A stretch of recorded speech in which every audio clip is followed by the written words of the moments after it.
Today we're going to bedazzle the mini Elasti-Cream. We're going to use liquid fusion glue, a glue bottle holder, wax pen, and rhinestones, of course, and a nail file to sand. So what you're going to do is sand the Elasti-Cream first. I regret doing the wording because it did get a little faded. The surface was kind of like dull, so I could have just went without, but it is what it is. So you're going to start with your foundation line. This is just to basically keep everything straight. I'm using 5M for the foundation line, and for the filler stones I'm using 4M, 3M, 2M.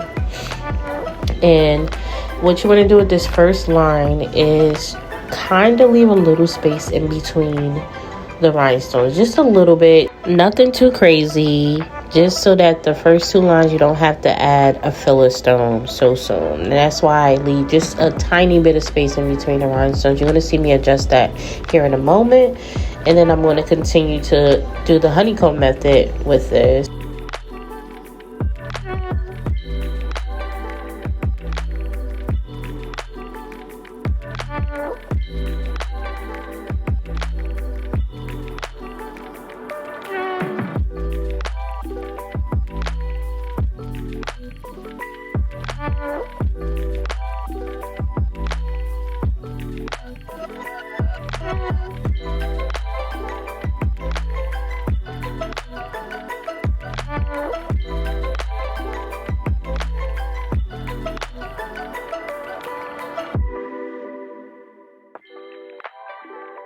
So right about here is when I'm going to add a filler stone, because I noticed that the honeycomb method was getting a little tighter, and the goal is to kind of keep that line straight no matter what it is. You just kind of keep that line straight, and I could see that it was going to get a little crooked, and I didn't want that, so I started adding filler stones, and you're going to see this a lot. And the main filler stone that I'm using is 3M and 2M, because this is a very small bottle, or jar should I say, and I wasn't expecting it to really take this long.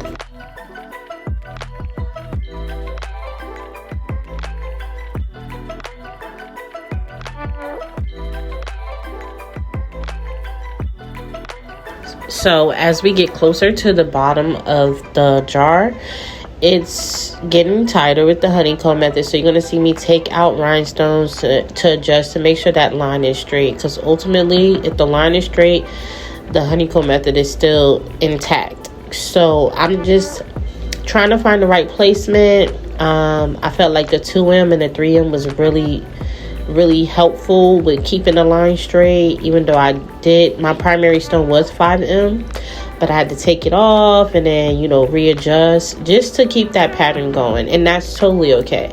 This is my first time doing a mini cream like this before, so it's definitely a learning curve, but I think it came out pretty good, and I'm impressed with the results. So what I'm gonna do is, towards the end, I'm just gonna go ahead and add filler stones as needed and try to keep that line straight as possible before we get to the end.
So now I'm going to do the side of the lid. I'm going to start off with my foundation line with the clear transparent rhinestones. I love these rhinestones for these detail projects because they make it so much easier to get the details and to show them without jeopardizing anything or taking too much time on these projects, because they do take a long time. And this was just something to do for fun. I didn't want to make it too long, so here we are.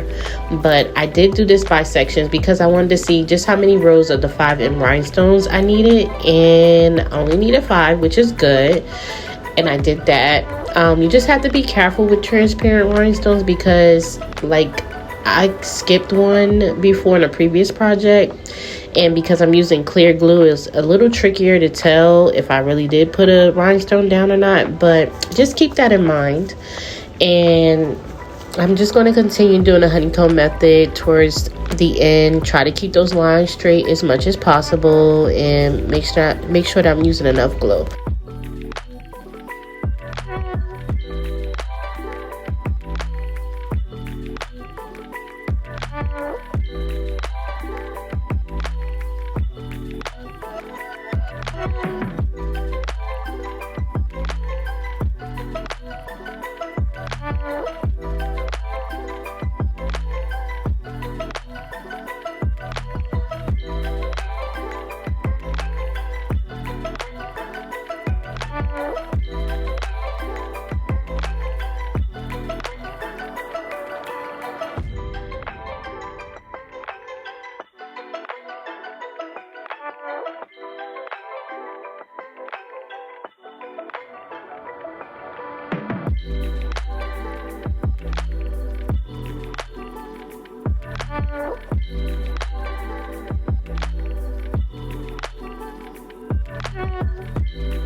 Now towards the end, I had to change out the last rhinestone to a 3M rhinestone because I noticed that it was making my lines crooked. So I didn't want to force a rhinestone there that didn't need to be there. And I just added the 3M rhinestone as a filler. I only needed about 4 or 5 of these filler rhinestones just to keep that line straight. And it came out perfect. So this is what it looks like. And I think I did good. Next is the top of the lid, and as I stated before, I think I sanded it too much in the beginning because you see, like, the name is kind of faded, looks a little scratched. I wish I didn't sand it at all because it did have like a dull kind of smooth but unsmooth surface, so it would have been okay with the glue. So yeah, if I were you and I was doing this project, I would just skip the sanding of the top and the side of the lid and just focus on the bottom part of it because it had like a shiny like substance on it. You want to make sure it's dull so that the glue can adhere with the rhinestone. But other than that, I'm just going around in a circle method. I did have to use a filler stone, which was a 3M filler stone, and that one I used about maybe 10 of those. But I'm just going around in a circle, keeping that circle as nice and perfect as possible, nothing too much, just going around and around.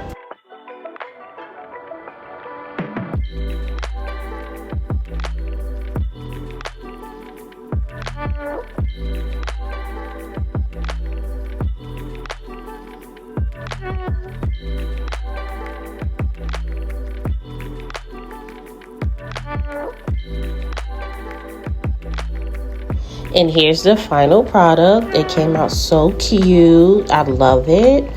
I hope you enjoyed. Let me know what you'd like to see next. And thank you for watching.